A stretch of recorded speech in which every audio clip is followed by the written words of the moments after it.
love working with a team towards a common goal. For the camaraderie. Camaraderie and playing with my teammates. I play for my team. Teamwork and the connections that I can build on and off field. For the community and the exercise. Because of the community and the competition. I like playing Ultimate Frisbee for the competition. I play for the competition and the fun. For fun. Because fun. I love getting to work hard. You get out of it what you put into it. Leave everything out here. Every time I step on the field, I want to be a better player. You know, give something people to talk about. Be happy but never satisfied. To step away from real life and focus on Frisbee. I play because I love Ultimate. Find your drive. Find your drive. Find your drive. Find your drive. Find your drive.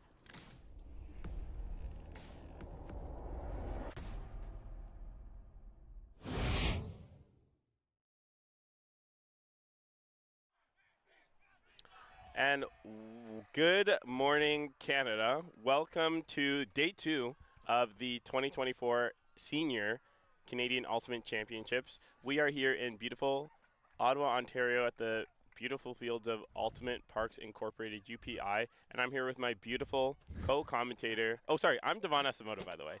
And I'm here with my beautiful co-commentator. Clay Howlett. That's a lot of beautiful. I tried to do 3. Okay, well, I'll take it. I like being beautiful. But here we have a nice end of pool play matchup for you in the mixed division. We have Harfang coming at you from Saint-Jean-sur-Richelieu, really close to Montreal, and we have Noodle coming out of just another Toronto team, basically, to set you up in the tournament. Harfang has gone 3-0 in the pool, upsetting #1 seed Super Dumplings. So if they win this pool play game, they actually are done for the rest of the day. What a nice day that would be. Yeah, it's a weird thing. You start at 10:15, you win, and you get the bye to quarters. You get to go back to the hotel. How nice is that? I'm sure they'd be very upset about that. You know, they'll probably just stay at the fields, get a practice in.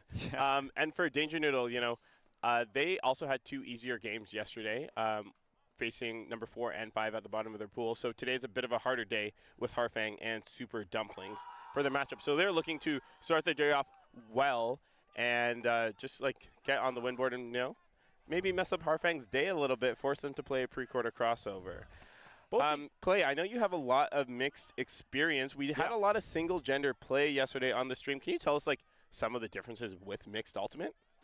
Help defense often comes into play thanks to a lot of height differential, right? You have, as a male matching player, I have definitely had to learn how to really bait my check into covering me under or keeping him busy because I don't want him to poach deep, especially if it's a, you know, I'm 6'1", and most dudes are taller than me. So it's just I don't want to have him sit in the deep and ruin our game on offense of the strikes or anything like that. That being said, you know, like women in the mixed game are particularly quick. They change of direction really, really fast and everything. So you also want systems on defense or on offense that can really highlight how quick they can change direction, move, and make things happen, right? So, yeah, there's that extra layer of how we change things. And there's also the rules. Right? The 4-3? Yes, sorry, yes.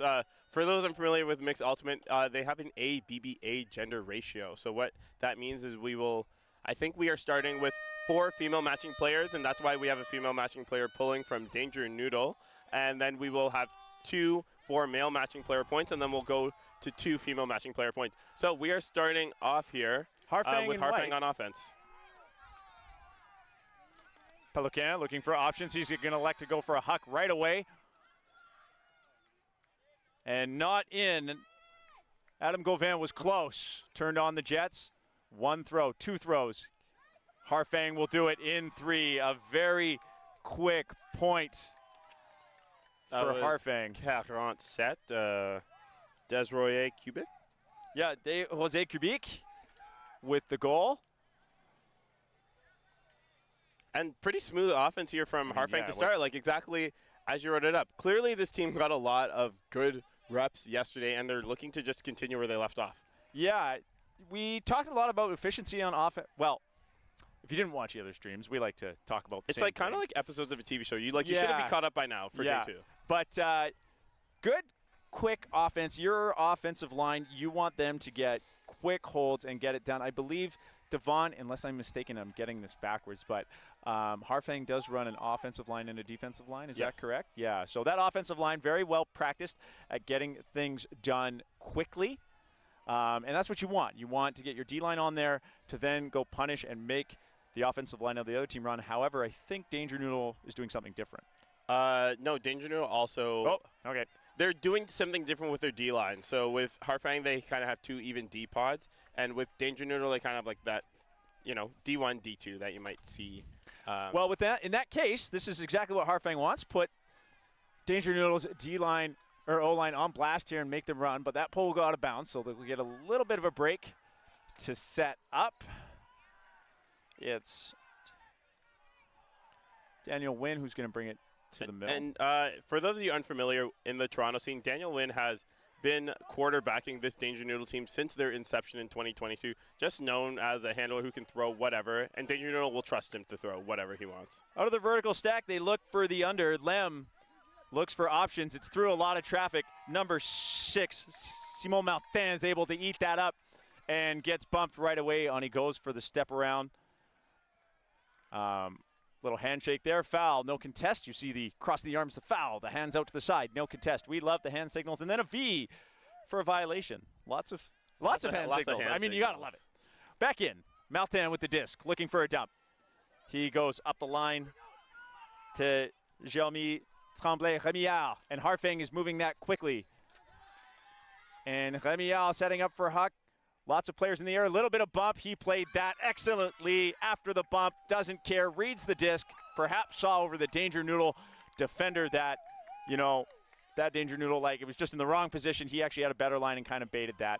As they celebrate with the selfie, you love that. Devon, I just want to say this right now. I was at the junior edition of this tournament that happened just before, and they had a hour-long captains and coaches meeting.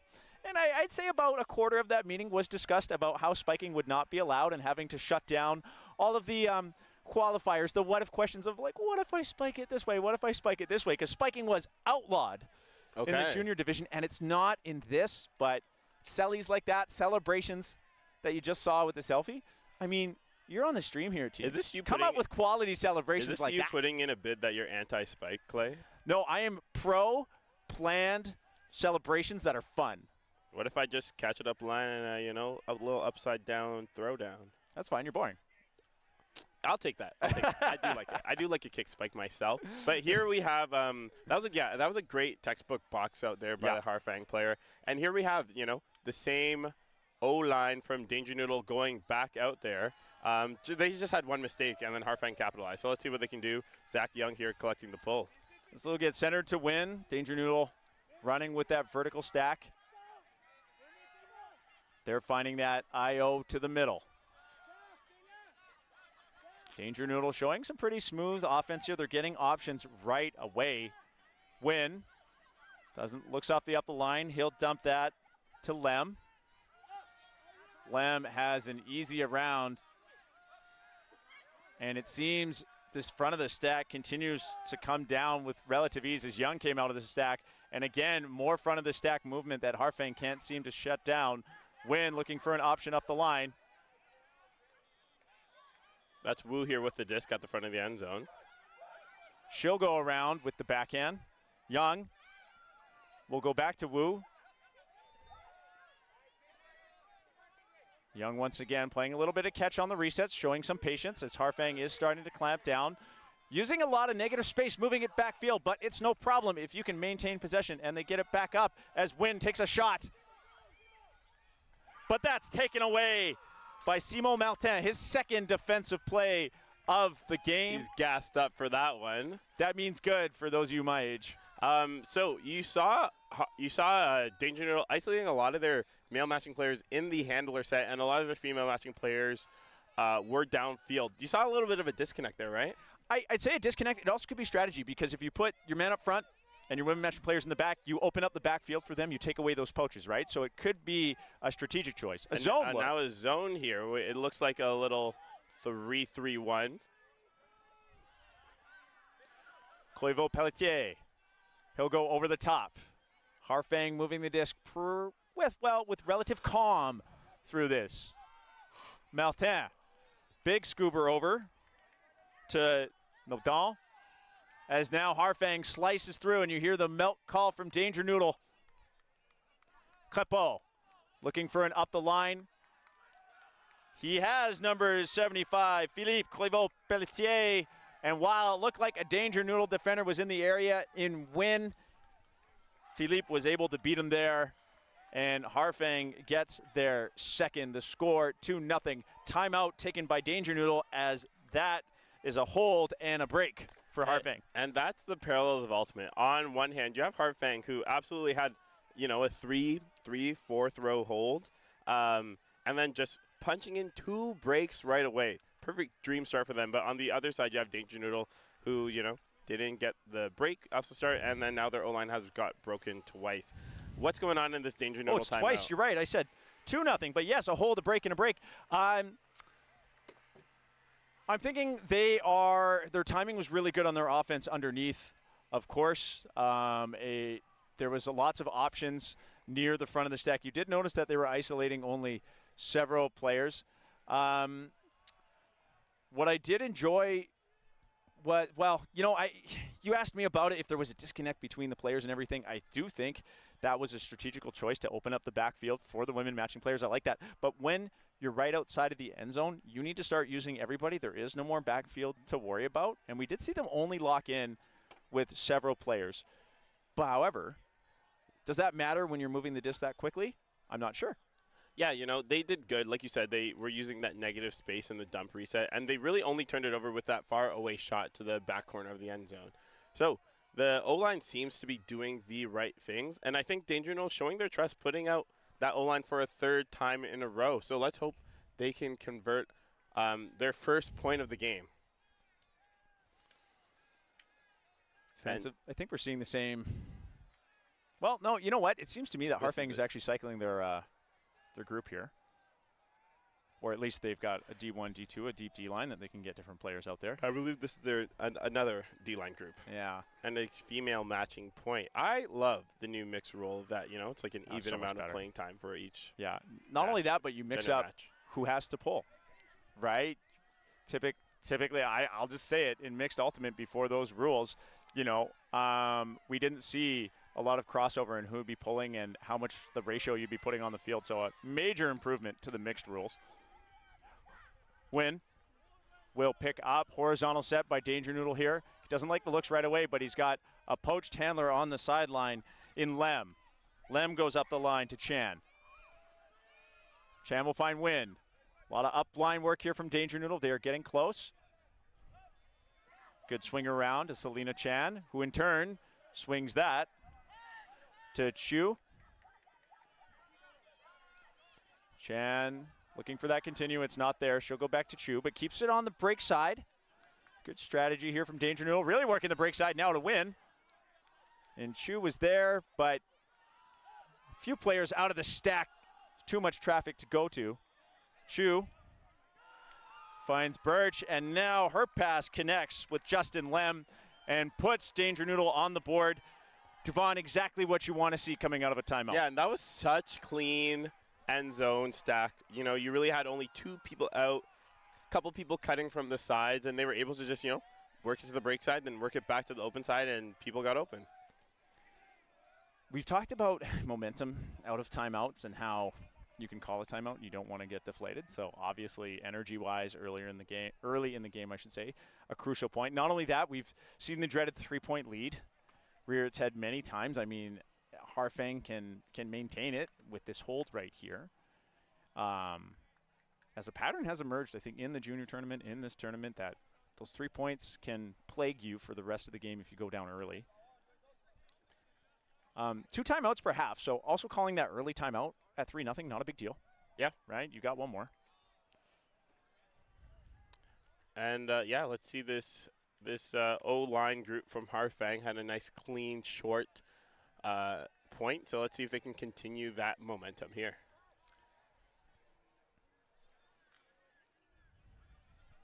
So this pull from Wu, captain on the team, will land at about the brick. Harfang runs up in what I will call a vertical stack. Yes, it is a vertical stack. Oul looks off the deep. He's looking for a swing around. Airs that out to space, wide open for Bousquet. He's going to put that out in turn. And an easy, clean hold off that goal from Alexandre Dubois. Harfang immediately keeping that 3-point lead alive. The score 4-1. Yeah, and you could see they really wanted to isolate Dubois in the handler, in the deep space there. Him just slashing, cutting from the front, not getting it because he slipped, came back under, and then shot right back deep when there was an option there. One of my favorite coaching things to harp players on that are faster than me and can execute, and I don't have to do it, I just need to tell them what to do, is taking one bad cut or one cut that just didn't work out, didn't connect, or for whatever reason, and turning it into the next good at. Shout out to my UVic alum, Graham Barber, for teaching me that in 2009. But a really good mantra to stick, yes, I said 2009, to stick really good mantra to take one cut that didn't work out and turn it into the next thing. You see how that works out when cutters don't relent and say, it's okay if my first cut didn't work out. I don't need to get frustrated. I don't need to shrug at the throw and be like, hey, come on, throw to me, right? And we can highlight Dubois as much as we want for making that deep strike, but let's highlight all the players who stayed disciplined in the stack. You know, they knew it wasn't their turn, so they cleared the space for him, and it wasn't like there was a lot of traffic deep for him to not cut into. So, big pull here from Courivreau-Pelletier. And now Danger Noodle switching it up with a female handling set, mainly. Nice bid there to keep that alive by Chu. She's looking for a swing to the middle. Harfang clamping down. Birch is able to get there for her. It looks like a female dominator set right now. Yeah, you are correct, but it seems that some of the Harfang players recognizing that, getting involved, but so does Young, so he comes back to help out as his Czech Martin started to poach in that dominator. And here we are back into a regular vertical. Birch doesn't like that look up the line. We'll swing that around to Chu. Or pardon, that was a Chan. Birch to Win. Win's got a man in the middle by himself, but he doesn't see it, but still has a receiver. Goes to Chan. She gets that around to Lem. Lem's going to air that out to Win. Snags that early. Showing a lot of chilliness there and is able to bait the break side where there's space and has a receiver who sticks around. I didn't quite see who that was, but good on, Win not to panic there with a player nearby, look for some other options, and then see something easy materialize. The score, 4-2. Yeah, and that was I think, Danger Noodle's smoothest O-line look of the 3 or 4 they've had. Are you a fan of dominator sets here? Yeah, actually, it is a very good way of playing off that gender ratio thing that happens in mixed. Once again, you want to try and change up the physical qualities, like get them in better separate matchups, right? You typically have the men in mixed who are tall and dominate the deep space and the women who are very, very fast. That's not always the case, of course, right? That can go either way. However, if you can find some qualities on your team that exist and then exploit them, it's a really great thing to do. You might also say when you're playing a team, like, and I do this on mix, I say, our women matching players are so much faster than theirs. So let's set up a dominator and have them just run their checks into the ground and take over, right? So you can also see those aspects with your opponent. Yeah, you can see in the higher level mixed play in Ultimate, it's really about playing to your strengths of the team, right? Like looking at relative to the other team, what advantages do we have and what weaknesses do the other team have that we can exploit? And Danger Noodle is going to look to try and punch in their first break here. Wallace Jang running the heck out of that pull, just getting ready to cover it. So we've seen a lot of huck plays out of the vertical set here. Oul doesn't go for it, instead starts to work it around.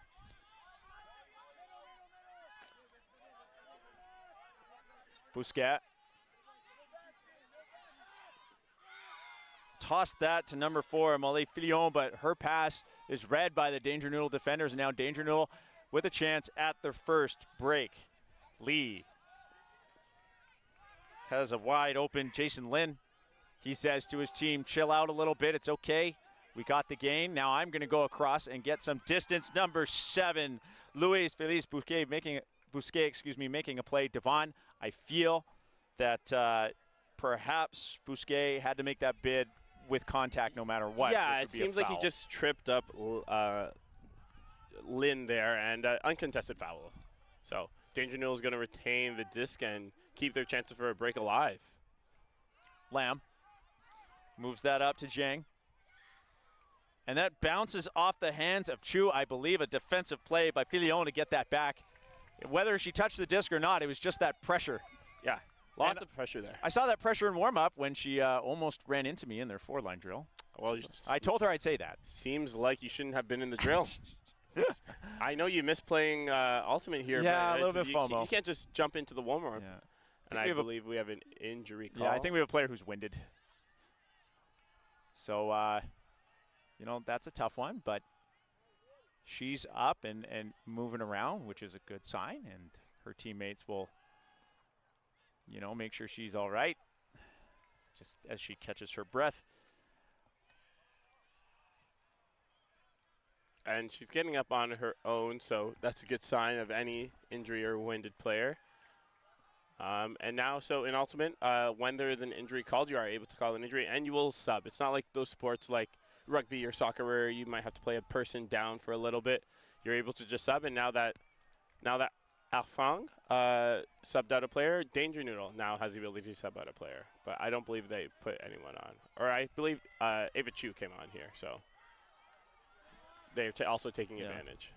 Vincent Oul will pick up. He brings that disc to the line. He's taking his time to let his team get set up. He sticks up his hand to look for an audible or a sign to his team. We're seeing a lot of backing by Danger Noodle on every check here. Oh, yeah. They've been beaten deep a couple times here. They don't want to keep getting beaten deep. Busquets sees it and immediately turns under to take advantage of his check's position.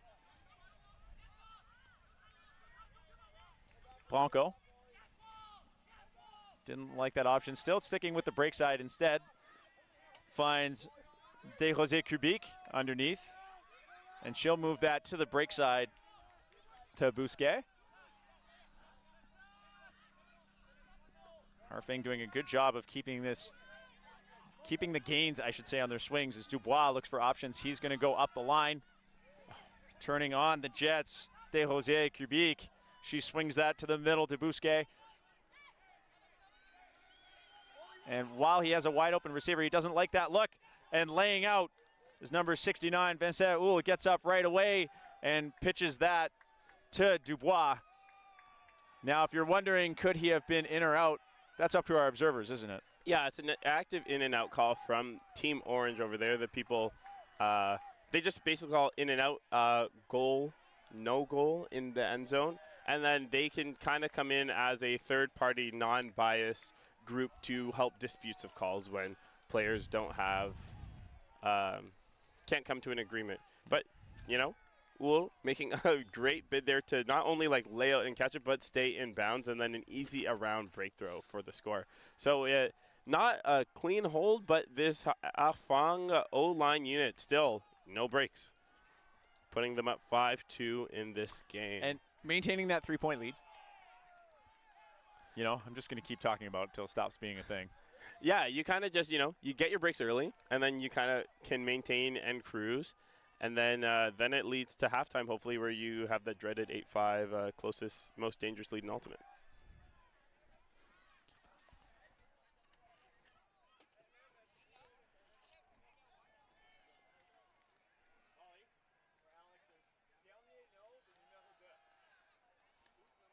All right, so it looks like we will have a female matching point here. Big pull coming up from Harfang here. Great hang time by Galipo-Lessard. And Danger Noodle immediately moving it to Birch here. And then a little bobble by Wynn there, giving Harfang another break chance early on in this first half of the game.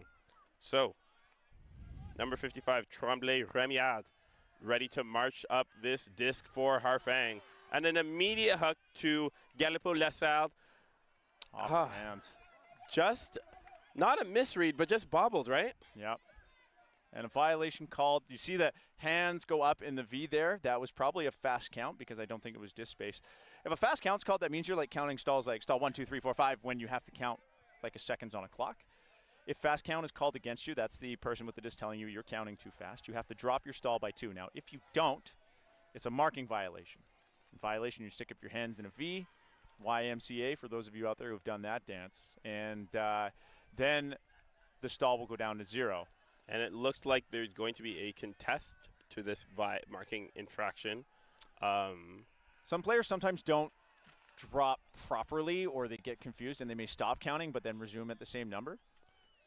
So we're coming in at 2 or 3, I believe, huh? Yeah, it is a contest, yeah. So Birch with the disc. She's looking for someone in the middle and finds Chan. Chan will get that right up to Young, outstretching to make that grab. Stays on his feet. Wynn now on the sideline. Wynn always steps into that flick huck, scaring everybody that he's going to do it. Young has been doing a great job of coming to the disc to keep it alive. Vertical offensive stack from Danger Noodle down the field. Birch with great timing comes out of the stack for that pass.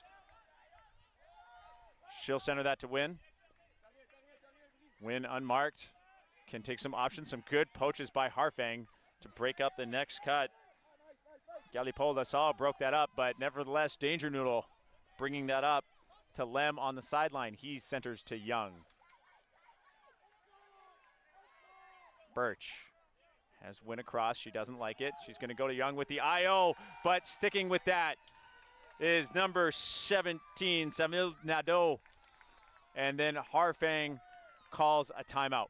And that was some great handler reset pressure there, really keeping in Young's back pocket. And then Birch just seeing his back was turned, and Nadeau was able to turn faster than she thought and got that layout D. So we've seen a few now O-line turnovers from this Danger Noodle unit. Clay, have you seen anything from them?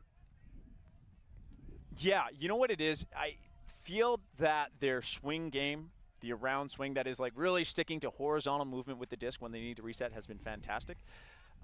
Their IOs, so in other words, taking that inside shot and trying to lead the reset with their check just trailing behind them for a gain, has been really tight. We saw the defensive play there. We've seen that break up a few times.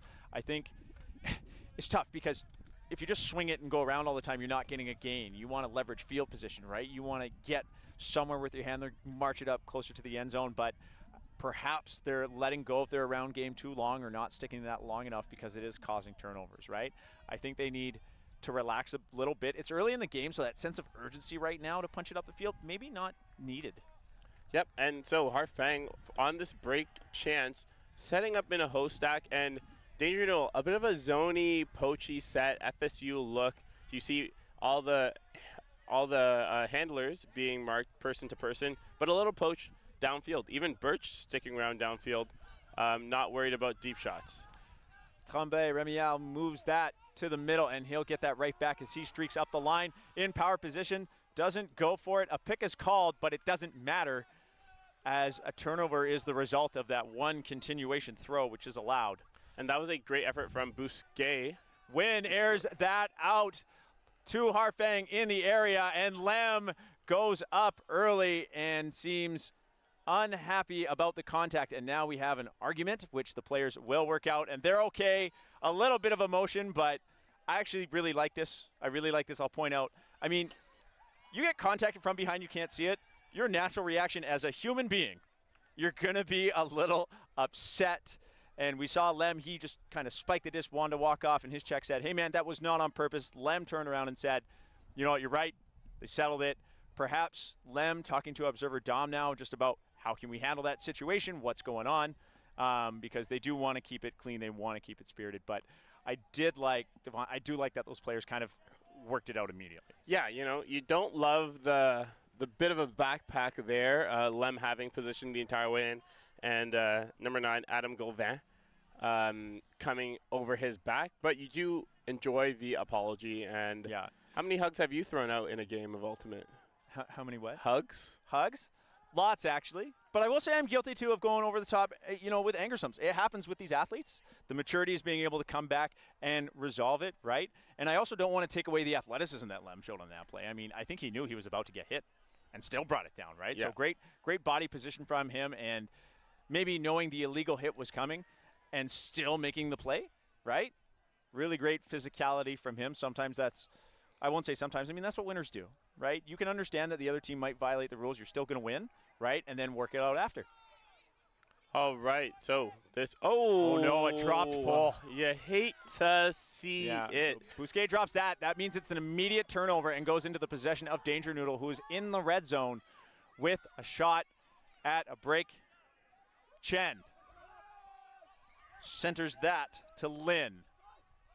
Lin goes around to Lei. Lefty Lei will center that back to the middle for Lin. Lin not liking his options, looking for something out of the stack. Instead, we'll just punch it up the middle and finds Chu, who stayed with him the whole way. She goes around to the break side. Lee is unmarked. I'm not sure if he has a stall count on, so he's got lots of time. His team's pointing dump, dump, dump. Great choice as it gets to Daniel Nye. He'll go around. That disc moves up to 5 yards outside of the end zone. Lei looking for options. She goes around. Once again, this is around break side, right? It's serving Danger Noodle really well. Just lots of patience. As this swing is still there, this is going to be a tough one as the mark comes around, but a scooper backfield over scooper. the top to Lee. Cool throw. Lin And goes to Chen. Chen getting open for days. And then perhaps not the pass for Jessica Wu as intended, but she is there off the back of the stack to clean it up. A big break for Danger Noodle to score 5-4. Yeah, and they really took advantage of that inopportune dropped pull from Harfang, and they didn't give it back as a D-line unit. You know, D-lines kind of get the bad rap that they're on defense because they can't play offense, but showing some smooth offense, resetting the stall count time after time. You know, there are times where they got high in the stall count there, but able to hit, like you said, even a sketchy little backfield scooper, but they did what they had to do to punch in that break. Yeah, that backfield scooper that was kind of a really cool throw. I did not see that coming. That it was a little dicey, but you know what? You know what? You know your teammates. You know your throwing arsenal, and you know how to get it done. Yeah. So, Danger Noodle taking advantage of the drop pull, like you said, you hate to see. On the pulls, for the fans that don't know, you can catch the pull, and it's your possession right away, and you're off to the races, or you can let it hit the ground and pick it up. However, if you go to catch it and drop it, that's like dropping any other pass. So that's why there was an immediate turnover. Devon, have you ever dropped a pull? I know, but I don't catch pulls. Oh, okay. That's I not my dropped a job. pull in a semifinal. That's the same game I called the timeout when we didn't have one. It was a turnover. Just a mess. It was a mess, yes. But I think about it a lot. Not indwelling on it, but remember, it's like, that can happen. It's all good. And it looks like Harfang sending back out the same O-line unit. Showing a lot of trust. You know, they just had a drop pull. They haven't even really turned it over yet. You're right. Yeah, that's just an unfortunate error by one player, but it's not as if this O-line really has been struggling otherwise. Maxime Roy. He'll go back to Oul. Now, we've seen Harfang really exploit the big, long cuts out of this vertical, going almost all the way around it in a large triangle.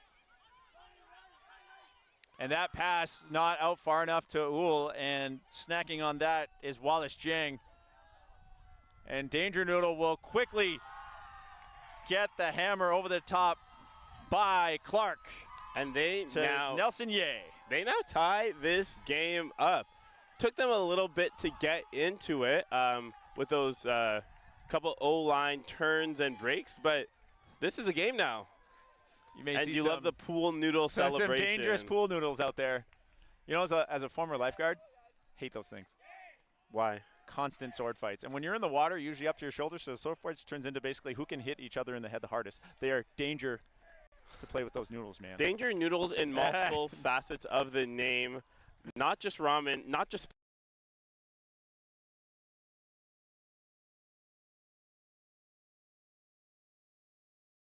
two breaks in a row from two very short points. Do you put them back out for a third run? I'm probably looking at some depth. You've got two of your highlight players who just made small errors, small execution errors. Like nothing, like I say, that's like game-breaking. Like, you can't figure out in your strategy or you guys aren't clicking. They are.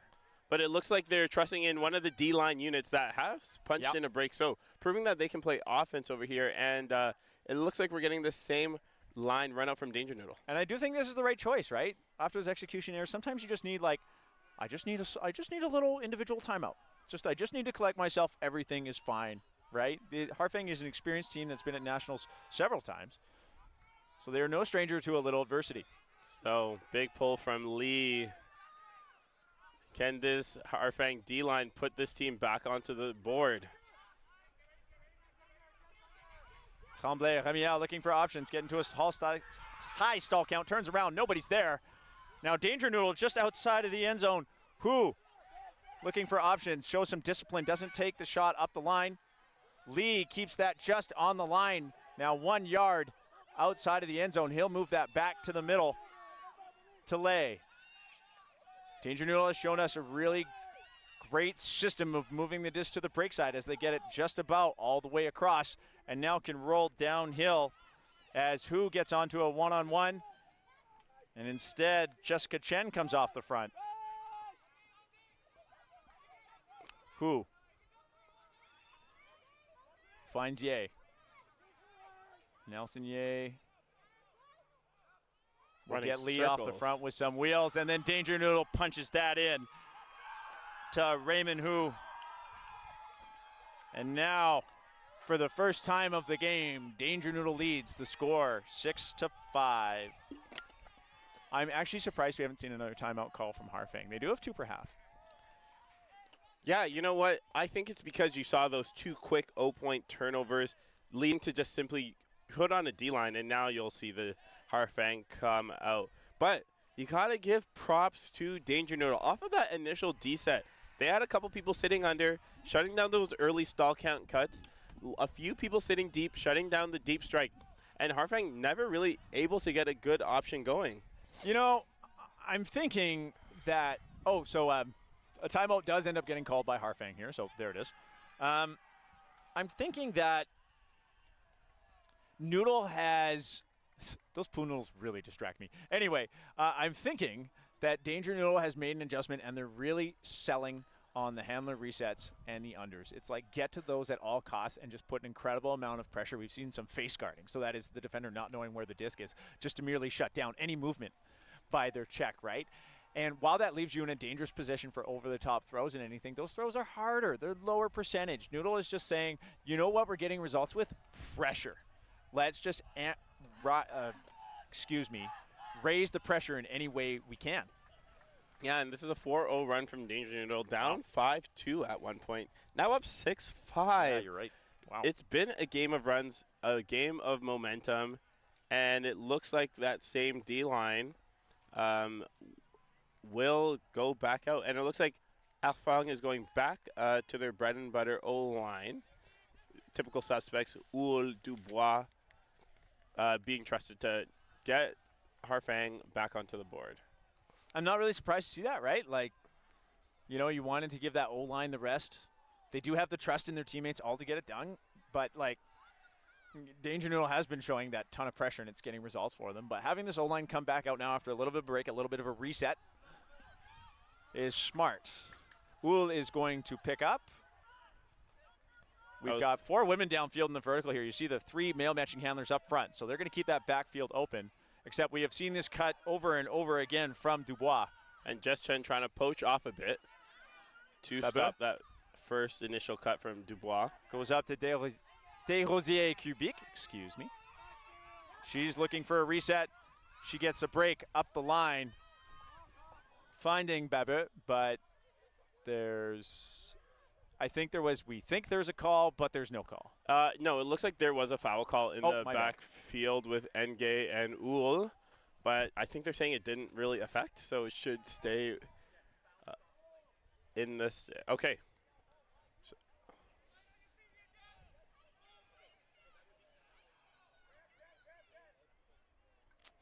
So basically what's happening right now is they're saying if the foul occurred before or after the throw, right? Because anytime a foul happens, play should stop, which would negate the throw that happened. But the 2 players involved in the foul might say didn't really affect the play. The dish should be back. So observers are here to, uphold the rules of the game and keep the games going. But as we've seen, the players kind of have the autonomy to decide what happens at the end of the day. Observer Dom kind of taking control of the conversations here and saying, okay, I've heard you both. Here's what we're going to do. You guys work it out. You love to see the observers keeping the game moving, especially when there's a video camera involved. Yes, and this is a timely to shout out executive producer Sarah Eady here, keeping, I'm sure you are all able to see what's going on with the zoom in, zooms out, yeah, play resumes here. Babu looking for options. She goes for a reset, little negative space use to get that disc all the way around. Oul with the easy flip into Jenny Desrosiers Kubik, and Harfang finally gets a point and derails the break train that Danger Noodle had going. I don't see any pool noodles this time. Pool noodles come out for breaks. But yeah, no, must feel really good for Harfang to get back onto the board. A nice, smooth, turnover-free 0 point. Just using, that was all break side continuations to the easy clap catch goal at the front cone on the far side. So tight half, 6-6. Halves do have a soft cap, for those wondering. 45 minutes is played. If the half's not over by that 45 minutes, you add 1 to the highest score and play to that. We're 8 minutes away from that, and as the next point is going to result in a score of 7-6, we're going to take half at 8, no matter what. I talk about the cap rules way too much. Are you okay I with didn't that? want to say it. Okay, yeah. But I'm glad you know, said it I know. yourself Yeah, and recognized I've gotten that it. feedback from multiple vectors. But I was like, I guess he knows what time the game started now, so I love that for you. Yeah, I kind of dropped the ball on that yesterday. Okay, big pull coming up here from Galipo Lessard. And typical O-line suspects out here for Danger Noodle. Of course, always going to center to Daniel Nguyen, kind of the perennial quarterback for this team. And from the play so far, you've seen why. Yeah, he's been really chilly with the disc. He's able to throw some big shots. Let's look at this O-line stack up here, just spreading it out a lot. So Nguyen and Lem playing some pitch and catch. Nguyen will go around to Chan. She drops it. And now Harfang with a chance at a break to regain the lead just outside of the end zone. Some pointing as Clépeau is looking for options. He'll air that out up the line. They love this throw on Harfang, but that throw is caught in the air. I'm not sure if the wind played a part, but that just sailed out of bounds too high. I think you could see the flags and how much they're moving here in the background of the stream. Not moving at all, actually. So not too much wind, but they do love that over-the-top throw to get it to the break side. But Danger Noodle with yet another chance to hold.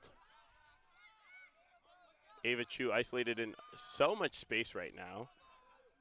No one is anywhere near her.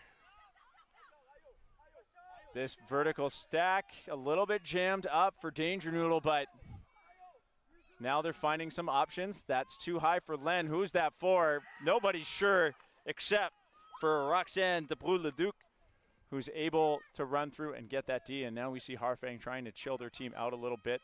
They're actually going to check the disc. It's fine. And Clépeau looks for options. Yeah, and notable, Harfang is out of timeouts for the half. So this D-line on their own to punch in this break. Philibert centers that to Nadeau. Nadeau is able to go to the middle to Clépeau. Off the front of the stack, Harfang has an option in Sansang. She didn't like any of the looks. She points to a reset, and she'll get that up the line throw. Harfang has exploited this game, excuse me. They've been about 50-50 with it, but that one connects. And there's a pick call downfield. Yeah, they love a high release back end in St. Jean, don't they? Yeah, had quite a few of those.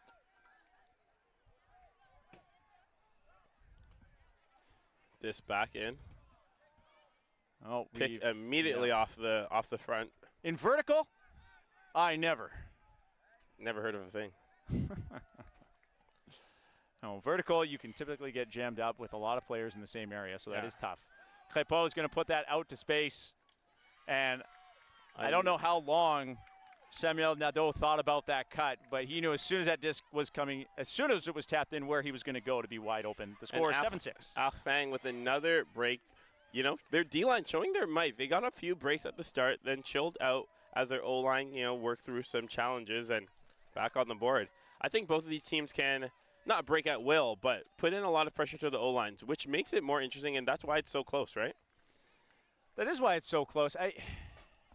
There have been some errors, right? And that definitely has changed things. I mean, nothing keeps a game close like a drop pull, right? But it can happen to anybody. And if you say it's never going to happen to you, I will relish in the day that it does. Not you, Devon.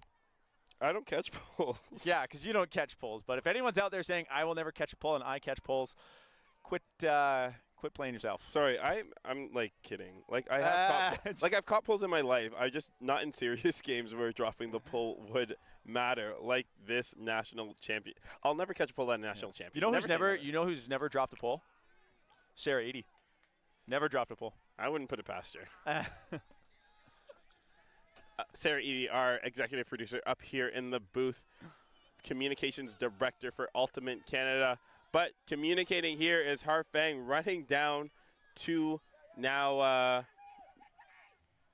this second Danger Noodle O-line unit.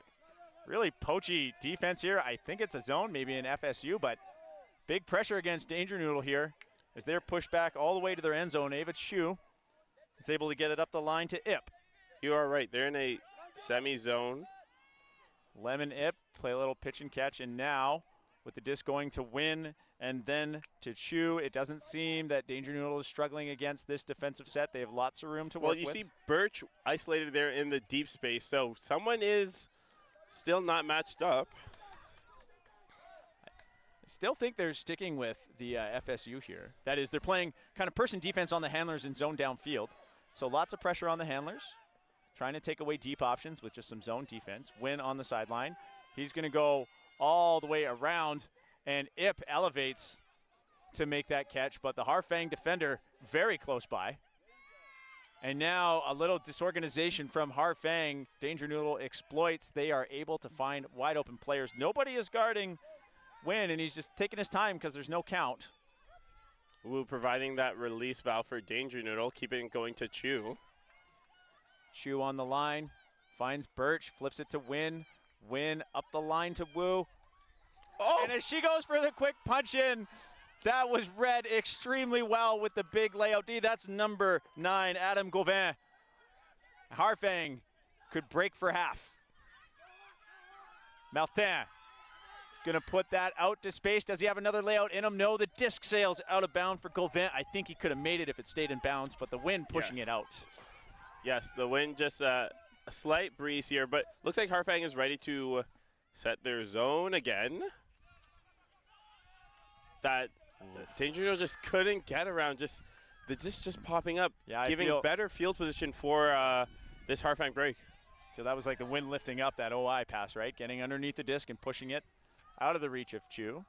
I think Martin's asking his team, do I have a timeout left? More like, where is the disc? It was underneath that D ultimate thing. Now this time it's Danger Noodle's turn to read the end zone play. Ava Chu coming out of the stack and shutting down Jeremy Tremblay. Remial's cut. So Danger Noodle going for the hold to force my favorite thing in the world, Galaxy Point. Galaxy Point is at stake right now. Win facing this Harfang zone. A little creative here, you know. We haven't seen the zone yet today. No, I like it. I like exploiting the wind downfield when it's not that strong, but it's lifting up passes, and then putting lots of pressure on the handlers. Yep. Excuse me, that's not Ip with the disc. Now Birch has it. You can see the Harfang deep defender kind of forgetting about Chu here. So Danger Noodle doing a great job to spread out, but like you said, so much pressure in the handler space to get a quick defensive grab from Corriveau Pelletier, and on the attack right away. Martin goes to Potvin Cormier, but it's not in, and a foul called on that quick flip pass. Remial arguing, I had it. I had control. You caused me to bobble it with your contact. Observer Linda is going to go check it out as Lem is making a case. I'm not sure if Lem saw where he was saw the disc as he was facing it, but it does seem that I'm trying to see who his teammate is there that actually did have perspective as they talk about it.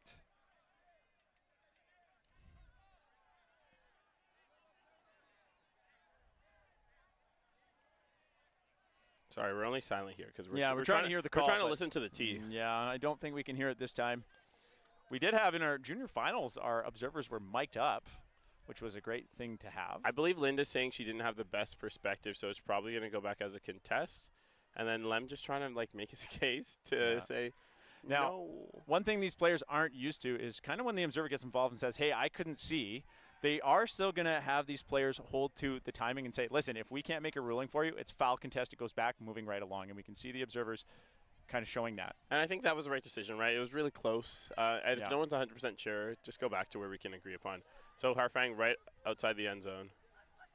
So Pat Van Colmier did have a wide open Philippe Colliva-Pelletier, who, despite all that had happened, had been left open just on that side, and he was able to let Pat Van Colmier know that he was there. So Harfang takes half 8-6. I did speak to the Harfang team, so we will be doing a short interview with one of their players shortly.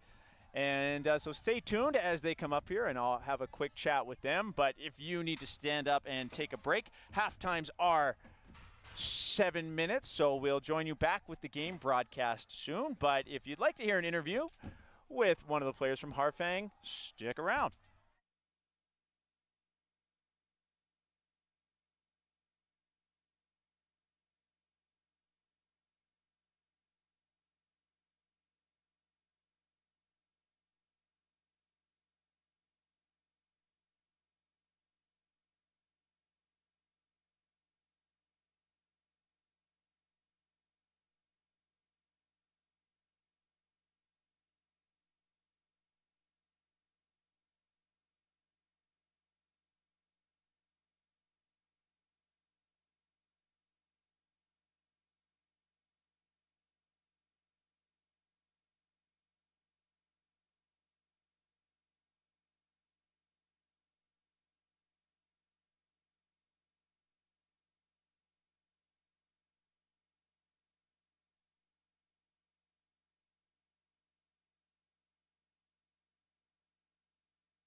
Okay, so Clay Hewlett back, Clay Howlett, I know my name, back here on the mic at halftime. I'm joined with Alexandre Marion, one of the big-name players on Harfang. Alexandre, I've seen you play with this team for quite some time now in the last few years as I've been commentating, and Harfang making lots of appearances at CUCs. I just said to you right before we started that you've really given us a match here. It's quite tight. I mean, you are taking the lead with a few breaks, taking half 8-6. How are things going for your team right now? Better. We start very, very well, but then we have a little bit of scrum at the middle of the first half. But we did something like this weekend, and we were good enough to keep it behind us and just look forward. And our defense have been amazing all tournament long, and that's the reason we're up to right now. Did you guys have, on that run, Danger Noodle went from a 5-2 deficit. You were winning 5-2. And then suddenly the score was 6-5 for Danger Noodle, 4-point run. And your team took a timeout. What was, if you're willing to share with us, what was the discussion in that timeout for your team? It was just to chill out because nothing really changed. We just made a few bad turnovers, and everything started with a drop pool. And if we don't drop this pool, probably we're still up by we made that score, and we are still up by 3 or 4, and we didn't give us the chance to be in that hole. It was just to focus on the good thing, and we know we execute well at the beginning of the game, and there's no reason why we can switch it around and redo what we do at the start of the game. So it sounds to me like team identity then. There's a lot of trust amongst the team, really lift everybody up. I imagine there was no negativity after the drop pull. It was just lifting each other up, chilling out, knowing, and just saying we know how to play ultimate, right? Yeah, that's something we work about. There's been tougher last year, and we focus a lot of about that and on positivity and be there for each other, and we know what we are able to do. So even if we are in a slump, it's not that we are bad, it's just that it's a bad run, and we had to end it as soon as possible and just go for a good ride after that. Well, it is a game of runs, and you know that, and we hear that. So, Alexandre, I'm going to release you back to halftime so you can get a drink and talk to your team and take a rest. Thanks so much for talking to us. And then I'll be passing it off to Devon as he's going to interview one of Alexandre's opponents. Hopefully we don't have a scuffle up here in the booth. Thank you so much, Alexandre, for the interview.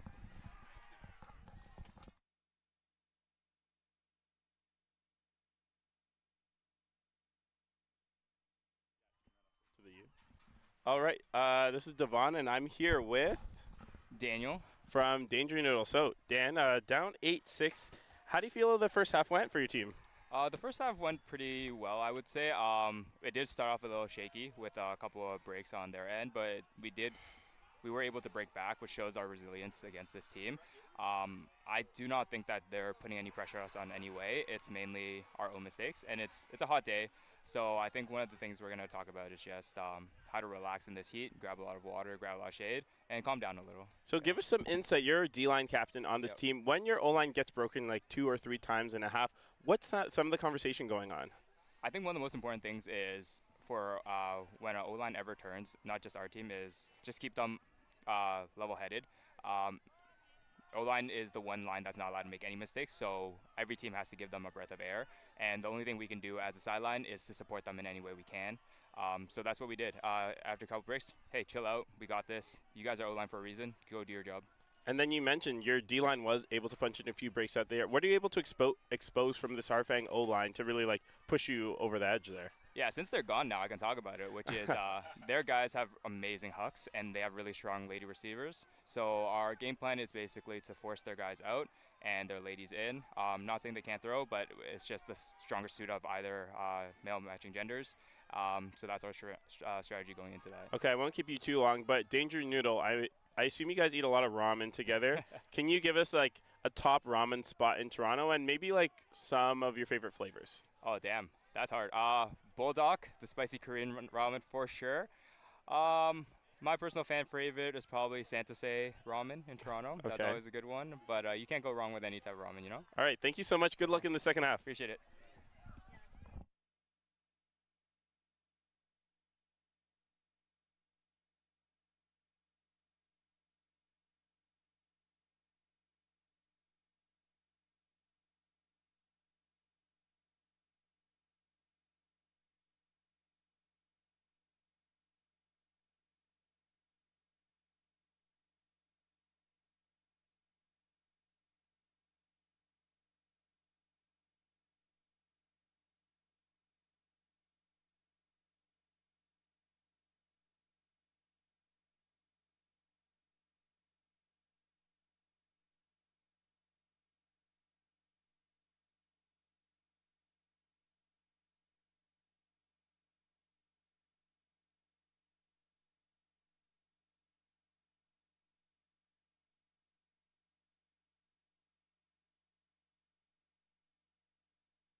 All right, welcome to this second half of Ultimate. We have Harfang up 8-6 on Danger Noodle. We had a couple halftime interviews, Clay. What were you able to learn from your Harfang interview? Harfang went down 6-5 after leading 5-2 as Danger Noodle went on the break train run. And they just had a meeting of, we know how to play Ultimate and let's keep it together. A lot of trust is built into the team as they've played with each other a long time. How about yours? Yeah, I got to talk to Daniel, affectionately known as NK in the Ultimate community, and he really just said they're just trying to exploit the hucking abilities of the Harfang players, you know, being able to key in that they want to throw those deep, so putting a lot of pressure. But we're starting off with Danger Noodle on hold, looking for the first hold of the second half. Lem with the disc working against this zone look from Harfang. 5 Harfang defenders very close, collapsing to the disc, but then jumping off as Danger Noodle's able to find a way to go over the top to Chan. Chan has Young doing some heavy handler lifting with his counterpart, also doing the same, Dan Wynn. Wynn looking for options. Time running out on the stall count, so he'll throw a hammer. I think that was actually blocked a little bit and falls into the hands of the Harfang D-line. That was Emile Philibert getting a piece of that. Martin whiffs on his throw. It happens, and an immediate turnover on the goal line. So Wynn will pick up. He looks to punch it in quick in a one-on-one situation, but a poach helps out Harfang, but instead it's Selena Chan recognizing what's happening, comes out of the middle of the stack for the goal, and Danger Noodle gets the hold to keep the game within 1. Yeah, what an interesting point coming out, you know. You had a high stall hammer get thrown, and then an immediate, just a little flick whiff happens to the best of us. You know, maybe someone changed the direction of their cut, and you're like, oh, I don't want to throw that, but, oh, I'm already in the throwing motion. The disc is already spinning. The mechanics on the flick with your fingers underneath, you can get the disc spinning as you go for your release, and it's really difficult to get your grip back on and stop that spin when you're halfway through. Not like the backhand, which is a lot easier to holster as your whole fist is on the disc. So yeah, and that was just a nice end zone set with Daniel Wynn picking up, isolating Ava Chu, but then someone else getting open, like Selena Chen getting open on the break side. So Danger Noodle staying alive in this game. I feel like they don't have they can't give up too many breaks from their O-line right now. No, I agree, and that is kind of the story of the first half of the first half, if you will, and that's what was going on. But we've really seen like a pickup in energy from Danger Noodle this game, and I'd certainly say they're winning the hype game right now. Oh yeah, with those pool noodles that you love. Wool is gonna huck again, of course, but with the wheels, Jason Lee knew the huck was coming, turned on the jets to cut off Louis Felix Bousquet. And that's kind of one of the cons to having a very team identity based on hucking. Teams are able to key in a lot faster and put poaches in place to shut those down. But now Danger Noodle marching up the field. Lynn doesn't like his first options, hearing a few sighs from the Danger Noodle sideline that wanted that upfield throw. But Danger Noodle has shown us later in this game that they're putting far more value on possession. Joyce Lay centers that. There's no real options downfield, so it'll get flipped over to Lee. Lay. This vertical stack's timing is a little off, but that front of the stack release valve to Chu has been consistent this game from Danger Noodle. Lee thinks about putting up that huck, doesn't like it. Instead, once again, front of the stack. That bailout to Chu, it's always there, front of the stack. Good plan from Noodle. Lee with a few jab steps up, gets it up the line. Lynn is going to look to jump to Lee. He had a wide open player screaming for it down the field. Nelson Ye just wants this so badly. We have a call a few throws ago. None of these throws are going to stand, turnover or not. All the way, doesn't count. Great play, everybody else. But that was about 6 throws ago. I believe Hool is complaining that there was a travel and or push off on the throw that came. Travel and a push-off are two very different calls. I can push you and lift up my foot. Big advantage. All the violations at once. Oh, yeah. You know, if I'm going to do something wrong to get this throw off, why not take a little bit more of an advantage? Kind of with that basketball, you know, if you're going to foul on the layup, make sure you grab their arms to make sure it doesn't go in at all. Yeah. All right, so looks like we'll holding his ground on his call there. And observers are saying Stahl's going to come in on 5. So this is Jason Lynn with the disc. And how do you ever know where you were when this call happened? Yeah, technically everybody goes back to the way they were, but since we played 5 throws, 5 continued throws after that call, everyone's just going to take their best guess. All right, a bit of a flat setup here from Danger Noodle, but they still have Ye isolated in front of the disc and looking to still punch in their first break of the second half. Lay goes the open side to Wu. Wu doesn't like that flick, and it's Lee with the wheels who takes off. He's just outside of the end zone, blows a tire, gets back up, and flips that to number 11, Jessica Chen. Noodle tying up the game with the break. The score 8-8. We got umbrellas now. What? Oh. Shocking. I didn't see the sun umbrella, so I was like, what is an umbrella 8-8? What's going on here? But yes, dream start to the half for Danger Noodle, keying in on that deep hook from Harfang and just never giving them the disc back.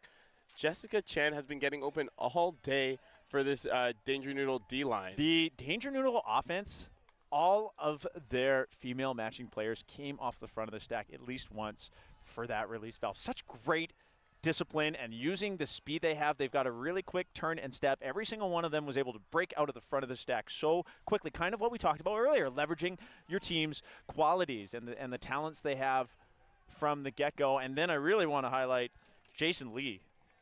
Man, that man is fast. And used at that point, he went end to end. Didn't quite get the bookends, but he did get the assist. Got the D all the way down, and then 1 yard outside the end zone and punched it in. And it looks like Harfang putting on this same O-line here. But Nico Birch ready to pull. Timeout, Harfang. I've never seen a timeout. Yeah, I've never seen that. Well, I have seen that. I have a story of how my team called a timeout right before the other team pulled. In fact, during the windup of the pull, which, believe it or not, is illegal and happened infamously in a semifinal in Open in 2014 in Waterloo. You know what, Clay? The more I get to know you, the more I hear some negative stories from your ultimate history. Listen, hey, experience, you're going to have to live and die by all the extremes you can have in this game, sir, and you learn from all of them, and you learn to be the better player as you keep moving forward spirit-wise. And, if these things don't happen, you won't learn from them. Yeah, lots of learning opportunities when you're that old. I'm Grandmasters next year. Congratulations. Yeah, sorry, do I say congratulations? Yeah. Okay, yeah. congratulations. I'll take it. I made it. I can still run somewhat. Okay, so quick timeout from Harfang. What might you want to tell that O-line in that short amount of time? I don't really understand what had happened there. It could be, it could be that if I take this down to professional football, if your offense isn't set and you're running out of time before the pull and you feel like you're going to be disorganized, you call that timeout to reset and get things organized. We see a lot of quarterbacks in football make that call, so perhaps something like that. Very true. They thought it was going to be a 4 male matching player point, but it's actually a 4 female matching player point. So 1 female matching player had to come on, and that probably changed the shape of their offense. And Birch just unfortunately catching Juliette Saint-Saint in the face there, and I hope everyone can be okay. She's just taking a minute to get the stars out. And she's good. High five with Birch there. Completely accidental. Foul, no contest. So the players are just assessing what the count was, what they have to do, or the way the disc has to come in. The observers do sometimes come check with this to make sure that everybody's in the right place because... Okay, so it is foul, no contest. So basically the relevance of that is now the stall count comes in on 0 instead of maybe 2 or 3. And I think that's why our observers were checking in, just because they got to figure out, well, is there actually like a small consequence for the infraction, even if it's accidental? And there is, resetting the stall count. And this is my old teammate Raymond Howe on the mark, played Team Canada under 20 in that year that didn't go to Sweden because of the pandemic. So making his return to competitive ultimate this year with Danger Noodle. So the disc moves all the way around to the far side of your screen with Bousquet. He's looking for Marion, but it's not there. Instead, Molly Fillon comes underneath as Harfang runs their own vertical stack and lets a big huck go up. Not quite in number 7 Bousquet, but a great shot by Sansang. Thank you, from Sansang. And Harfang will go over the top, and I'm sighing a little, Devon, because you want to see that patience in the end zone. In fact, Harfang has gone for like the quick over-the-top shots a lot this game, while Noodle's been showing us the opposite, around patience, right? Kind of a turning point in our end zone sets here. Danger Noodle moving the disc to the open side. Yep. Zhang gets that to the middle to Lamb. And Noodle will let out a big huck to Song. Song running it out, but it's not quite there. So another throw a little too deep this side on the end for Danger Noodle. Yeah, and we've had a lot of clean points of ultimate thus far in the game. So this is one of the longer points, Harfang's O-line on their second run after getting broken, and they really got to dial it in here because you wouldn't want Danger Noodle to start this half on a 3-0 run. Split stack look by Harfang. Doesn't really work out on their first wide cut, but instead move that to the middle. Sansang is going to flip that up to Melion. He's a big guy, and although there was a tip, he's able to make the second effort, but number 71, Raymond, is it Howe? Howe. Excuse me earlier for calling you who, but Raymond Howe is arguing that Marion pushed him to make that second effort after Howe had made the defensive play. I feel when you're the defense, when you feel that strongly about it, there's no gain either way on the contest. Harfang is going to keep the disc, go to the observer. Yeah, to me, it didn't look like there was too much contact, but that just might be me coming from that physical open background where you're just used to getting shoved around. Could be. But in my mind right now, Howe has nothing to lose by asking Orange to help out here. And it looks like a contest is the resolution. So going back here to Juliette Saint-Sang. She and Birch will work out the call. Yeah, the stall count. Guarded by Nico Birch. First-year player on Danger Noodle, has a lot of experience with the Toronto Sixers program and is currently sitting on our Team Canada Women's Master Squad. So bringing a lot of experience to this newer mixed team from Toronto. Sansang hits the dirt to keep that alive. She looks break side and starts directing traffic, asks someone to clear so she can get the break side shot to Dubois. Dubois will center that to Bousquet. And Sansang gets it back. She has Fillon up the line.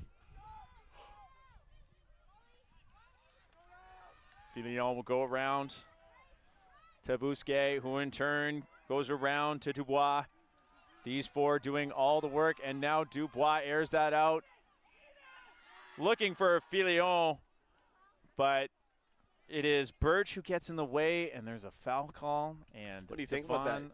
You have one player backpedaling. We get to talk about what we see, and I'm not down with this foul call. Call her out on it. Well, I think number 4 there, Molly Fillon could be saying, well, you ran into me as I thought I was going up, but I think Birch had position all the time. And also, it's kind of up to Fillon to avoid that contact when she can see Birch and Birch can't see her, right? It's not necessarily up to Birch, who had position and then takes 2 steps backwards to say, oh, it's my fault that I ran into when Fillon could see her. Or it could be the opposite, because I've heard this argument go both ways. Observer ruling, no foul. So you were right on this one, Clay. I also agree. I think Fillon was backpedaling, and to get to this, she would have had to jump forward into Birch. So not really having the position and to hold this call. Yeah. So turnover stands, and I believe Danger Noodle has a chance to punch in a break here for their second break in a row. Yeah. So Raymond Howe with the disc from this vertical set from Noodle.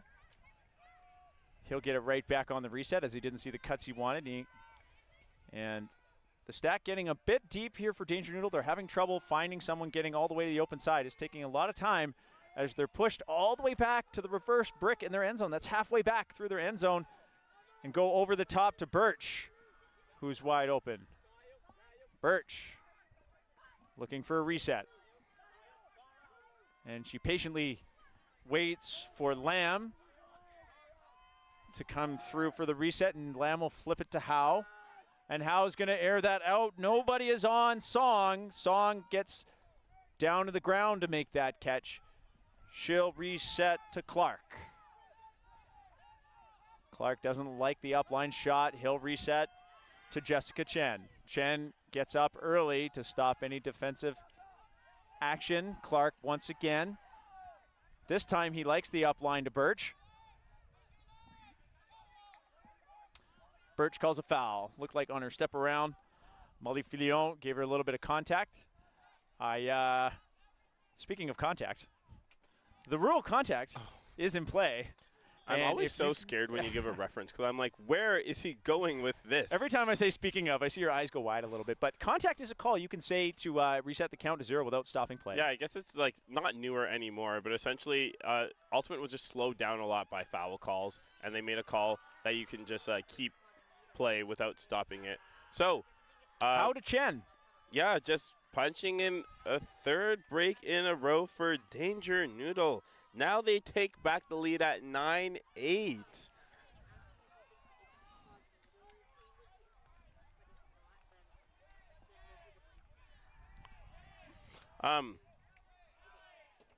Yeah, so now Harfang's been in this position before in this game where your O-line gets broken twice, and last time they has all of the momentum. Last time they were here, it was 6-5, right? And then they took half 8-6, right? So 3 points in a row after going down 1. So obviously, Harfang is like, well, okay, we've done this before. Obviously, we don't want to be here again, but it's not as if this is scary. And two very interesting points here last day. Yesterday on the stream, we talked a lot about the benefits of having a coach, and these are two player coach teams with just a bunch of captains / leadership and some designated player coaches to lead it. Would that be explaining the game of runs that we have so far? I think so. It's really hard to make adjustments as a player coach because you need to focus on your game and get your team going at the same time. And sometimes when those leaders run out a little bit of a gas or they need a rest, right, they lose the ability to pump their team up and keep their team in the game and adjust things. So that can result in that sort of oscillating game of runs we see. For those wondering, and I know you are, there's 11 minutes to hard cap. Holy heck. We're in a game, everyone. So this Harfang D-line unit looking to funnel in a hold to get Harfang back onto the board. Nadeau flips that to the middle to Remial. And Remial is going to air that out right back to him. Turning on the Jets. He's there, number 17, Samuel Nadeau. That was such a good huck, especially, people have been struggling with some throws in this one, putting it right on a platter and scoring quickly for Harfang. Yeah, and we mentioned it very early in the game. We love to see that rapid score from the O-line to get the D-line back out there and put your opponent's O-line back. So grinding, and we did see a grindy point from Danger Noodle's offense last point. So a great answer from Harfang, the score 9-9. Still a great run from Danger Noodle's little D-line. Not little. Danger Noodle's D-line. They entered this half down 8-6, and now they're up. Or, I guess they're on serve, but they're up 9-9. All the momentum in their favor, and now we've seen this Danger Noodle O-line unit have some hiccups. But let's hope this is their first this is their second O point of the half. And let's hope they can march up another easy hold. Yeah. So, Clay, jerseys for the game. How are you feeling? Jerseys for the game? Like, who am I liking? What do you mean? Who are you liking? You know, I gotta go with the blue, pink, and black jersey every time, as you know I'm partial to that color scheme. Oh, yes, a very famous Victoria surf team that Clay wears a jersey everywhere, but is like, I'm never going to trade it. It's kind of a taunt. Buddy. All right, so female handler set from Danger Noodle right now. Wu, Birch, and Chu involved in this one. And Harfang immediately bringing a male matching player in there to clog up that Dominator set. Yeah, some mixed ultimate experience there, seeing the female matching Dominator set and the men starting to poach to see if they can help or break that up, as their checks are not the threat. But Danger Noodle has shown us that they're willing to get out of this Dominator if needed when those men are poaching, as they do with Win. And he'll flip that back to Birch. Birch looking for the around back end. Nobody's there. And there's a call, as I believe Sansang. No, excuse me, that's not Sansang. That's Galipo Lassalle hits the dirt. And was that number? I don't know what number that is. This is Jillian Wu from Danger Noodle. Wu. When you tuck in your jersey, it's tough. But Jillian Wu, I think maybe had a little bit of contact there. There is a foul, no contest, but I'm not sure who called the foul. You know what? I think Galipo Lassalle did call something, and then now they were just assessing on the. So we're coming in at 6 count. Here. Yes. Ooh, that throw for Win gets caught up high in the wind. And now Harfang with a chance to take the lead back. Break shot just outside of the end zone. Martin has been solid D-line handler for Harfang. He's looking for a reset to Sansang. Sansang has a man underneath in Clapeau. And he'll put that right in space where nobody except for Philibert can get there. And now Harfang retaking the lead, 10-9, but Devon, I'm pretty sure this is anybody's game right now. This is anybody's game, but you gotta shout out the Emile Philibert Macarena celebration. With this, talk about planned celebration. Do you know how to do the Macarena? I do know how to do the Macarena. Okay. A lot of that soothes my soul a little bit. A lot of elementary school dances, you know. Well, okay, yeah. What? I'm sorry, it's not on my Spotify playlist today. If that's what you're asking. No, I'm just glad. But yeah, like we were saying, we love these celebrations. Not a lost start of the generation. You don't need a spike when you have something way better planned. Okay, so you got to feel for this Danger Noodle D-line group. They've done a lot of work to pull them back into this game, and this O-line just unfortunate turnover there from Birch looking for Huyn. And now they're putting on the same line, going different direction of the wind, so they should have an advantage now. But Harfang retaking that lead 10-9. So I believe it's a female matching point. Yep. Yeah. It's a lot easier now that you know who's pulling is the dominant gender match on the field. So a lot of energy coming from the Harfang sideline here. They want to wrap this up. Danger Noodle remaining cool under pressure. But yeah, like you said, it's anybody's game because I'm sure as soon as Danger Noodle's D-line steps onto the field, they have the ability to get a break, and they've shown that time and time again. Yeah. So now Wallace Jang crossing over to do some handling for this Danger Noodle O-line group. I think they're keeping a lot of the same female matching players like Wu Birch and Ava Chu now, but maybe just switching up the male matching handlers. Lin looking for options out of the vertical. Wide open. Zhang calling for poach, but that push pass hits the dirt. Zhang, I think, was standing still expecting just something zippy to his chest, but instead he had to reach out, and it was a turn. And now Harfang already halfway down the field. Ramial looking for options. He's going to air that out. Harfang loves this. And as Birch and Sansang went up and no one got it, it was Adam Gauvin from the back who was able to clean that up. And now, I must say, Devon, the score changes everything now at 11-9. How much time do we have left, timekeeper Clay? 5 minutes until hard cap. The way hard cap works is when we cross that threshold, usually you'll hear an air horn at the tournament. Sometimes you hear that over our audio. Or the observers, who are the timekeepers in this game, will let the teams know when the hard cap comes on. You finish the point that is at play, and then the game is over, unless finishing that point results in a tie.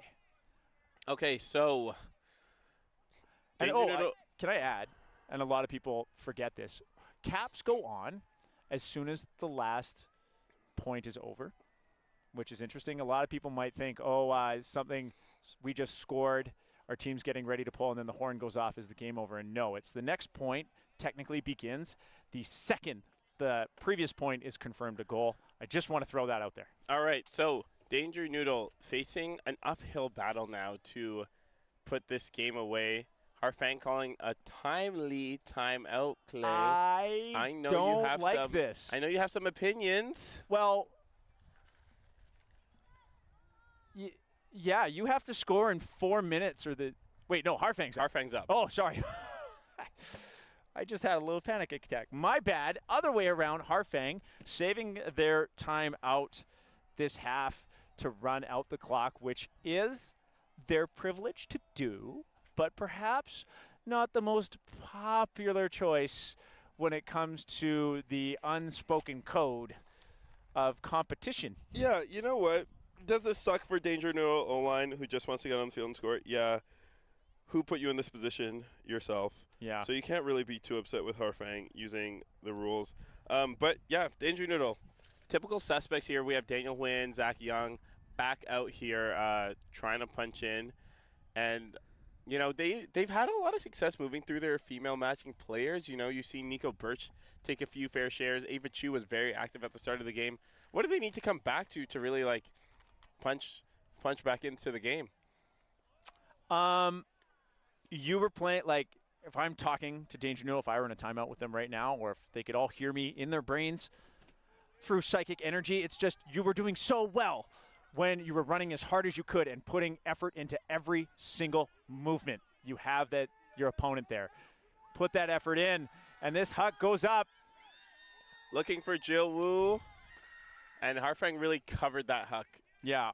So now within 2.5 minutes, 3 minutes, Danger Noodle needs to generate a turn and score. If they get the game within one, the next point would be hard and they could still tie it. So basically, the way this game ends is Harfang scoring right now. Danger Noodle. Yeah, sorry. No, if Harfang scores this point, the game is going to be over. But if Danger Noodle can score in the next 2 minutes, the cap won't matter. Pick called down the field. And if I'm Danger Noodle, I'm doing everything I can to sell out and get this D back. Do or die time on selling on that defense. You have to go get the biscuit no matter what. Seeing a ton of pressure here on the handlers. And number 37, Philibert, able to reach out, keep it alive. Sonsang flips that back. Sonsang gets the disc now, and she's going to let a hut go. Number 12. Man, Ava Chu making the clutch play. I don't know if there is a call here. I think Philibert is calling a foul. I'm not. So Ava Chu basically making a great defensive play to cut off that low line drive huck. Philibert picking. Retracted. Yeah, it should have been. Yeah, Philibert trying to make a play to catch up to the disc, but Ava Chu had position. So, and you know, we've said this before. Sometimes when you go down with contact and hard, your first instinct is to call a foul, right? But after some discussion, Philibert was like, oh, thank you for perspective. You're right. No foul. So, win. Is going to huck it right away. I think the clock is on his mind. He's looking for Birch. Birch trying to get position. But no, that disc sails over her head. Oh. This is flipped up. Sonsang brings it down through the contact. She'll flip that to Crepeau. And yeah, you can tell Danger Noodle with a sense of urgency, just putting up shots there. But Harfang's team defense just able to snack it up. Sonsang. Value the disc, Harfang. That's what you need to do. Value this disc, and you'll win. There's the horn. Tableau Leduc will flip that up the line to Martin, who fields that, and he'll throw the IO. And that is it. Game over. While the horn did go, that did seal the deal that point. Danger Noodle unable to capitalize before the clock and then unable to score. So Harfang takes the match 12-9. I do see a 3-point lead, but that was not the story as this game, as we spoke about in the first half, Devon. Instead, it was just shot for shot, and just both teams gritty till the end. Yeah, well-fought game from Harfang. They did a good job. You know, they went down multiple points in this game, but like they said in our little pre-game interview, they live and die by their D-line unit, and that D-line unit kept them into this game. Both O-lines had challenges, but again, Danger Noodle should be proud of themselves. This is probably their hardest game they've had at National so far, so maybe it took a little time to get up to speed, but they've shown they can compete with the top of their pool, and they're going to give Super Dumplings a run for their money if they could push Harfang this much right now. So wait, Danger Noodle versus Super Dumplings? I think that will be to decide 2 and 3 in the pool. But some ramen on dumpling action. Ramen on dumpling action. We'll see what the better evening food choice is. So we're going to be back with you at 1:45 Ottawa time. For an open crossover game. For an open crossover. Let our equipment cool off. Clay, Howlett, Devon, Esmoda here. And we will be back with Rose on the mic as well this afternoon. Tune in later, and we'll bring you updates in the next round from our following round at noon. See you soon. Love you, Mom.